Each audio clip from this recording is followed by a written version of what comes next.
નમસ્કાર, આપ જોઈ રહ્યા છો ન્યૂઝ 18 ગુજરાતી। આપની સાથે હું છું પ્રીતિ તિવારી। સમાચારોની શરૂઆત કરીશું મહત્વના સમાચારથી। ભાજપ પ્રદેશ પ્રમુખને લઈને મહત્વના સમાચાર સામે આવ્યા। જગદીશ વિશ્વકર્મા ભાજપના નવા પ્રદેશ પ્રમુખ બની શકે। આજે બપોરે 12:39 કલાકે કમલમ ખાતે તેઓ ફોર્મ ભરશે। જગદીશ વિશ્વકર્મા હાલમાં સરકારમાં સહકાર મંત્રી છે। જગદીશ વિશ્વકર્મા અગાઉ 6 વર્ષ શહેર પ્રમુખ પણ રહી ચૂક્યા છે। અમદાવાદ શહેર પ્રમુખની તેઓ ભૂમિકા નિભાવી ચૂક્યા છે। જગદીશ વિશ્વકર્મા સાથે 10 ટેકેદારો પણ ફોર્મ ભરશે। પ્રદેશ અધ્યક્ષ પદ માટે એક જ ઉમેદવાર ફોર્મ ભરશે। આવતીકાલે નિરીક્ષકોની ઉપસ્થિતિમાં સત્તાવાર જાહેરાત થશે। તો હાલ પ્રદેશ પ્રમુખને લઈને આ મહત્વના સમાચાર।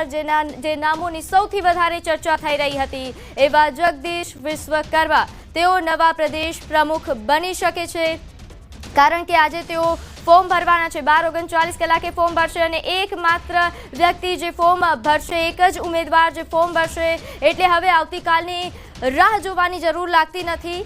જો કે આવતીકાલે સત્તાવાર રીતે નિરીક્ષકોની ઉપસ્થિતિમાં સત્તાવાર જાહેરાત કરવામાં આવશે, પરંતુ આજે જગદીશ વિશ્વકર્મા કે જેઓ 10 ટેકેદારો સાથે ફોર્મ વિજય મુહૂર્તમાં 12:39નો સમય જે હંમેશાથી ભાજપ માટે વિજય મુહૂર્ત રહ્યો છે, તે વિજય મુહૂર્તમાં તેઓ ફોર્મ ભરશે અને તે બાદ આવતીકાલે સત્તાવાર રીતે તેમનું નામ જાહેર થશે। તો જગદીશ વિશ્વકર્મા અગાઉ 6 વર્ષ શહેર પ્રમુખ પણ રહી ચૂક્યા છે। ત્યારે હાલ વધુ વિગત સાથે આપણી સાથે સંવાદદાતા ગૌતમ લાઈવ જોડાઈ ગયા છે। ગૌતમ, આમ તો આજે ફોર્મ ભરાવાના હતા, આવતીકાલે સત્તાવાર રીતે નામ જાહેરાત થશે, પરંતુ કાલની રાહ જોવી પડે એવું હવે લાગતું નથી। જી બિલકુલ, કહી શકાય કે આવતીકાલે નામ જે છે તે પ્રદેશ પ્રમુખનું જાહેર થશે। મહત્વનું એ છે કે અત્યારે હાલ તો એક નામ જે છે તે સામે આવી રહ્યું છે અને તેમાં જગદીશ વિશ્વકર્માનું નામ જે છે તે મોખરે ચાલી રહ્યું છે। મહત્વનું એ છે કે ટૂંક સમયની અંદર તેઓ પ્રદેશ કાર્યાલય કમલમ ખાતે આવશે અને ત્યારબાદ તેઓ જે છે તે પ્રદેશ પ્રમુખ માટેનું ફોર્મ જે છે તે ભરશે। મહત્વનું એ છે કે તેમની સાથે સાથે 10 લોકો જે છે તે ટેકેદાર તરીકે તેમના ફોર્મ જે છે તે ફિલઅપ કરવાના છે અને આ પ્રકારની માહિતી હાલ તો પ્રાપ્ત થઈ રહી છે। મહત્વનું સાથે એ છે કે 25 વર્ષ બાદ આ પ્રકારનો સિનારીઓ જે છે તે જોવા મળી રહ્યો છે, એટલે કે 25 વર્ષ બાદ આ પ્રકારનું ઇલેક્શન થઈ રહ્યું છે અને ઇલેક્શન બાદ હવે વિધિવત રીતે આ પ્રક્રિયા જે છે તે થઈ રહી છે। મહત્વનું એ છે, અત્યારે હાલ તમને આ કમલમના દ્રશ્યો બતાવવાનો પ્રયત્ન કરીશ કે જે પ્રકારે જે લોકો જે છે તેમનો જમાવડો જોવા મળી રહ્યો છે। ભારતીય જનતા પાર્ટીના અદના કાર્યકર્તાઓ એક બાદ એક આવી રહ્યા છે અને આ પ્રક્રિયા જે છે તે થઈ રહી છે તેને નિહાળી રહ્યા છે। મહત્વનું સાથે તે છે કે અત્યારે હાલ મળતી માહિતી અનુસંધાને જગદીશ વિશ્વકર્માનું નામ જે છે તે ટોપ ઉપર ચાલી રહ્યું છે। ઘણા છેલ્લા કેટલાય સમયથી આ નામ જે છે તે ચર્ચાઈ રહ્યું હતું। તેની સાથે સાથે વાત એ પણ છે કે જગદીશ વિશ્વકર્મા એટલા માટે કે તેઓ અમદાવાદના શહેર ભાજપના પ્રમુખ પણ રહી ચૂક્યા છે। વિધિવત રીતે આજે નામાંકન પ્રક્રિયા ભરવાની શરૂઆત થશે। ટૂંક સમયની અંદર આ પ્રક્રિયા જે છે તે આરંભવાની છે। શું લાગે છે, કેટલા લોકો ઉમેદવારી પત્ર ભરવા માટે આવી શકે છે અને આ પ્રક્રિયા આખી શું હોય છે? ભારતીય જનતા પાર્ટીના તમામ કાર્યકર્તાઓ ઉમેદવારી પત્ર નોંધાઈ શકે છે, પરંતુ આજે જે પ્રક્રિયા હાથ ધરવામાં આવી એ પૂરી લોકતાંત્રિક પદ્ધતિથી સપ્ટેમ્બર 2024માં જે શરૂઆત થઈ સંગઠન પર્વની, સૌથી પહેલાં પ્રાથમિક સભ્ય, ત્યારબાદ સક્રિય સભ્ય, પછી મંડળના પ્રમુખ અને ત્યારબાદ જિલ્લા મહાનગરના પ્રમુખ, એમ કરીને એપ્રિલમાં આ પ્રક્રિયા પૂર્ણ કરવામાં આવી અને પ્રદેશ અધ્યક્ષ અને જે રાષ્ટ્રીય સમિતિના સભ્યો છે એના માટે ગઈકાલે નોટિફિકેશન કરવામાં આવ્યું। આજે એના ફોર્મ ભરવામાં આવશે, આવતીકાલે સવારે એના નામની જાહેરાત કરવામાં આવશે। આમ જોવા જઈએ તો 25 વર્ષ બાદ આ પ્રકારનો સિનારીઓ બન્યો છે કે ઇલેક્શન પ્રક્રિયા યોજાઈ રહી છે। અત્યાર સુધી સિલેક્શન પ્રક્રિયા હતી, આ ઇલેક્શન પ્રક્રિયા છે। ભારતીય જનતા પાર્ટી તેના બંધારણ મુજબ જે પ્રમાણે આદરણીય નરેન્દ્રભાઈ મોદી માને છે એ પ્રમાણે પૂરી લોકતાંત્રિક પદ્ધતિથી આ પ્રક્રિયા થઈ રહી છે। બિલકુલ, તો લોકતાંત્રિક પદ્ધતિથી આ પ્રક્રિયા જે છે તે થવાની છે। અત્યારે હાલ તમે જોઈ રહ્યા છો કે જે પ્રકારે લોકો જે છે તે આવી રહ્યા છે, ભારતીય જનતા પાર્ટીના કાર્યકર્તાઓ આવી રહ્યા છે, શહેર ભાજપના પ્રમુખ જે છે તે જોવા મળી રહ્યા છે। ઇલેક્શન નહીં, અગાઉ સિલેક્શનની પ્રક્રિયા હતી, ઇલેક્શનની પ્રક્રિયા છે। પ્રેરકભાઈ, શું કહેશો? જે પ્રકારે તમે જોઈ રહ્યા છો કે આ પ્રકારની અહીંયા આ ફોર્મ ફિલઅપ જે છે તે અહીંયા આ કક્ષની અંદર થવાનું છે। એક બાદ એક નેતાઓ આવી રહ્યા છે, ટેકેદારો જે છે તે આવી રહ્યા છે ને તે પોતાના ફોર્મની વિગતો જે છે તે મેળવી રહ્યા છે। મહત્વનું સાથે તે છે કે આ 25 વર્ષ બાદ આ પ્રકારનો સિનારીઓ જે છે તે થઈ રહ્યો છે। અગાઉ નામો જે છે તેની જાહેરાત થતી હતી ને ત્યારબાદ અત્યારે હાલ કહી શકાય કે આ પ્રકારની પરિસ્થિતિ જે છે તે જોવા મળી રહી છે. મહત્વનું એ છે કે ભારતીય જનતા પાર્ટીમાં અનેક જે સંગઠન પર્વ ચાલતું હતું, સંગઠન પર્વના અંદર અનેક લોકોના નામ જે છે તે ચર્ચાતા હતા, પરંતુ તેમાં હાલ તો જગદીશ વિશ્વકર્માનું નામ જે છે તે ચર્ચાઈ રહ્યું છે અને તેઓ હમણાં ટૂંક સમયની અંદર ભારતીય જનતા પાર્ટીના પ્રદેશ કાર્યાલય ખાતે પહોંચશે અને ત્યારબાદ આ ફોર્મ જે છે તે ભરશે. અત્યારે હાલ તમે જોઈ રહ્યા છો કે આ નોટિસ બોર્ડ પણ અહીંયા લાગી ચૂક્યા છે. જે પ્રકારે આવતીકાલે જો એક ફોર્મથી પણ વધારે ફોર્મ આવે તો આવતીકાલે ચૂંટણી પ્રક્રિયા જે છે તે યોજાવાની છે અને ચૂંટણી પ્રક્રિયા અનુસંધાને 292 જેટલા મતદારો જે છે, આ તમામ લોકોના મતદાર જે છે યાદી દર્શાવવામાં આવી છે અને આ લોકો જે છે તે મતદાન પ્રક્રિયા કરશે. તમે જોઈ રહ્યા છો કે પ્રદેશ પ્રમુખના રાષ્ટ્રીય પરિષદ સભ્યની ચૂંટણીની જાહેરાત જે છે તે ગઈકાલે થઈ હતી. ત્યારબાદ આ ફોર્મ સ્વીકારવાની પ્રક્રિયા જે છે તેની શરૂઆત થઈ ચૂકી છે અને ત્યારબાદ ફોર્મ ચકાસણીની પ્રક્રિયા થશે, ફોર્મ પરત ખેંચવાની પ્રક્રિયા થશે. આ પ્રકારની પ્રવિધિ જે છે તે ભારતીય જનતા પાર્ટીમાં થશે. 2010થી 2016 સુધી આરસી ફળદુ જે છે તે ભારતીય જનતા પાર્ટીના પ્રદેશ પ્રમુખ તરીકે રહ્યા અને નેતાઓ જે છે તે પણ આ પ્રદેશ પ્રમુખ તરીકે રહ્યા. ત્યારબાદ આરસી ફળદુ બાદ જીતુ વાઘાણીનો પ્રદેશ જી ગૌતમ, આપ જોડાયેલા રહેજો. આપની પાસે આવું છું. આપણી સાથે જાણીતા એવા રાજકીય વિશ્લેષક જગદીશ મહેતા જોડાઈ ગયા છે. જગદીશભાઈ, ન્યૂઝ 18 ગુજરાતી પર આપનું સ્વાગત છે. નમસ્કાર બેન. નમસ્કાર. નમસ્કાર જગદીશભાઈ, દર વખતે ભાજપ પાર્ટી તરફથી હંમેશા એવું રહ્યું છે કે ક્યારે પણ આવા નામોની જાહેરાત થાય તો હંમેશા સરપ્રાઇઝ મળતું હોય છે, પરંતુ હાલ જે એકમાત્ર નામ ચર્ચાઈ રહ્યું છે જગદીશ વિશ્વકર્મા અને તેઓ ફોર્મ ભરશે. આ ઉપરાંત કોઈ પણ ઉમેદવારનું નામ નથી સામે આવી રહ્યું, તો આ વખતે આ સરપ્રાઇઝ નથી? એવું છે, સરપ્રાઇઝની જગ્યા નહોતી.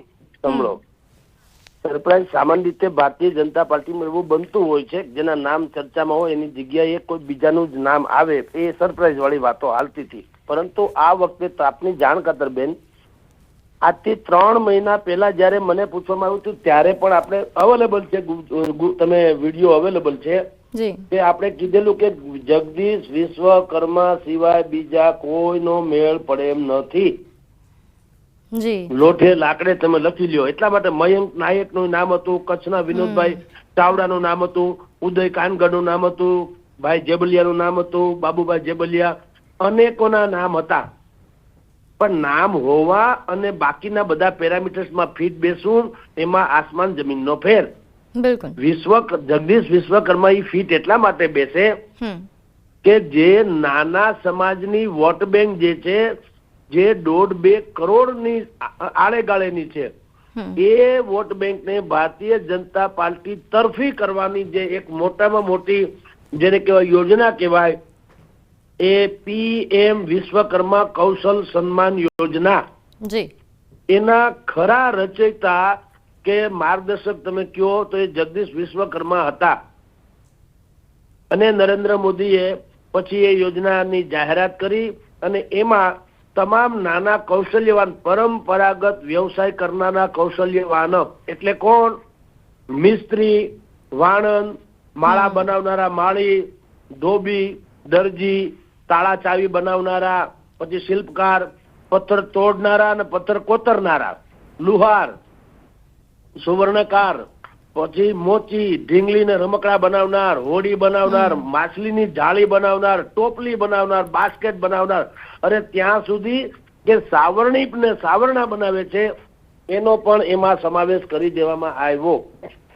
બિલકુલ. હવે કોંગ્રેસે જયારે અમિત ચાવડાને ઓબીસી ચહેરા તરીકે ઉતાર્યા મેદાનમાં, ત્યારથી જ નક્કી હતું ભારતીય જનતા પાર્ટી ક્રોસ એન્ટ્રી કરવા માટે થઈને ઓબીસી ચહેરાને મેદાનમાં લાવશે.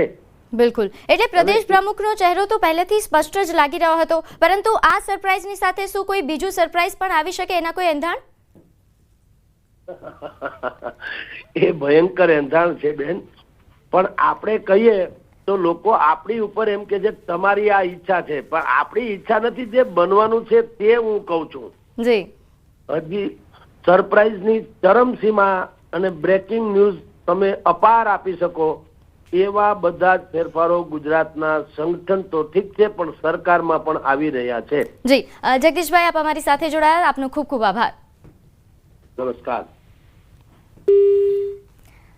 તો જે રીતે હાલ તમામ રાજકીય વિશ્લેષકો જણાવી રહ્યા છે કે જગદીશ વિશ્વકર્મા એ સૌથી મોટો ચહેરો હતો અને એમનું જ નામ જાહેર થાય તેવી સૌ પ્રમુખથી લઈ અને રાષ્ટ્રીય અધ્યક્ષ સુધીની રચનાની પ્રક્રિયાનો આ એક ભાગ છે. ઘણા સમય પછી આપણે પ્રદેશ અધ્યક્ષની વરણી થઈ રહી છે. કાર્યકર્તામાં જબરજસ્ત ઉત્સાહ છે અને Bharatiya Janata Party cadre base party, શિસ્તબદ્ધ પાર્ટી અને છેક બૂથ લેવલ સુધી અમારા પેજ પ્રમુખ સુધી અમારી ફેલાયેલી ટીમ છે. એના આધારે સંગઠન ખૂબ સારું ચાલે છે અને સરકારને પણ સેવા કરવાની વર્ષો સુધી તક મળી છે. આ સંગઠન એ મજબૂત સંગઠન છે અને શિસ્તબદ્ધ સંગઠન છે. આપનું નામ પણ ચર્ચાતું હતું. આપ ફોર્મ ભરવાના છો કે શું સ્થિતિ છે? ભારતીય જનતા પાર્ટીનો જેમને આદેશ મળે એ ફોર્મ ભરતા હોય છે.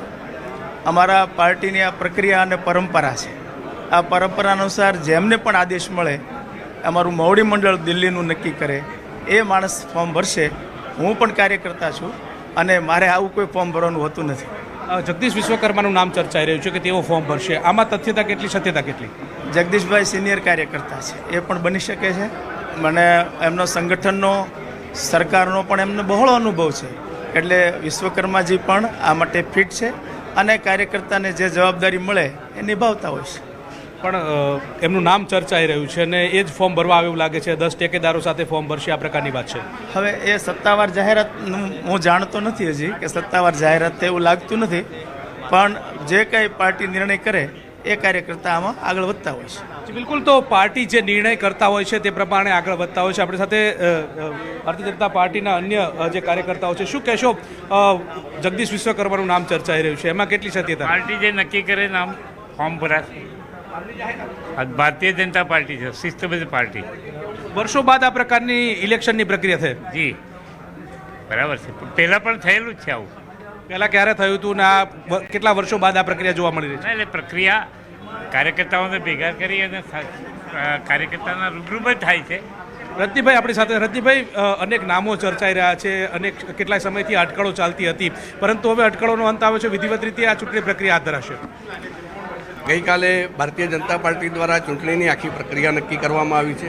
આજે ફોર્મ ભરાવાથી શરૂ કરીને ફોર્મ પરત ખેંચવા સુધીની પ્રક્રિયા પૂર્ણ થાય એ પછી જ બાકીની આગળની વિધિ અને આવતીકાલે એની જાહેરાત થશે. કોણ કોણ ફોર્મ ભરશે, કોને કોને આ પ્રકારના ફોર્મ ભરવા માટેનું અહીંથી પાર્ટી દ્વારા કહેવામાં આવ્યું છે? નથી, પાર્ટી દ્વારા કોઈને કહ્યું નથી.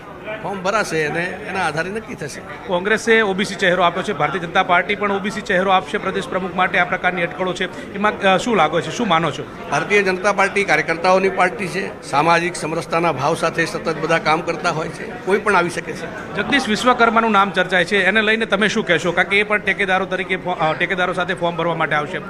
મેં કહ્યું એમ ભારતીય જનતા પાર્ટીનો કોઈ પણ કાર્યકર્તા આ સ્થાન પર પહોંચી શકે છે. બિલકુલ. તો નામ સ્પષ્ટ જાહેર નથી કરતા, પરંતુ કોઈ પણ કાર્યકર્તા જે છે તે આ પક્ષ તરફ પહોંચી શકે છે તે પ્રકારની વાત છે. અત્યારે હાલ તમે જોઈ રહ્યા છો કે એક બાદ એક નેતાઓ જે છે તે આવી રહ્યા છે, પોતાની વાત મૂકી રહ્યા છે અને આ પ્રકારની સ્થિતિ જે છે તે જોવા મળતી હોય છે. મહત્વનું એ છે કે ભારતીય જનતા પાર્ટીની અંદર જે વર્ષો બાદ આ પ્રકારનું ઇલેક્શન થઈ રહ્યું છે, ઇલેક્શન બાદ આ જે નામ જે છે તે ડિક્લેર થશે. અત્યારે હાલ તો એક જ નામ વોટ ફેવરિટ તરીકે ચાલી રહ્યું છે કે જગદીશ વિશ્વકર્મા ફોર્મ ભરશે, ટેકેદારો સાથે ફોર્મ ભરશે. જો કે બાબુ જેબલિયા જે છે તેમનું નામ પણ ચર્ચાતું હતું અને તેમની સાથે વાત કરવામાં આવી, પણ તેમણે કહ્યું કે અમને કોઈ પણ આ પ્રકારની પાર્ટીના દિશા નિર્દેશ જે છે તે નથી આપવામાં આવ્યા અને તેના કારણે તેઓ કહી શકે છે કે જો પાર્ટી કહેશે તો તેઓ પણ ફોર્મ ફિલઅપ કરશે. આ પ્રકારની વાત કરી રહ્યા છે.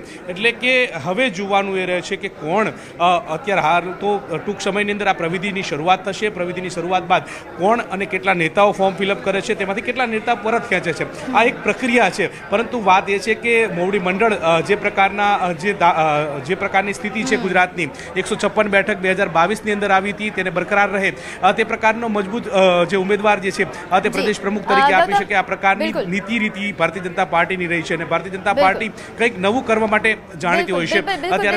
ગૌતમ, આપ અમારી સાથે જોડાયેલા રહેજો, તમામ અપડેટ્સ લેતા રહીશું.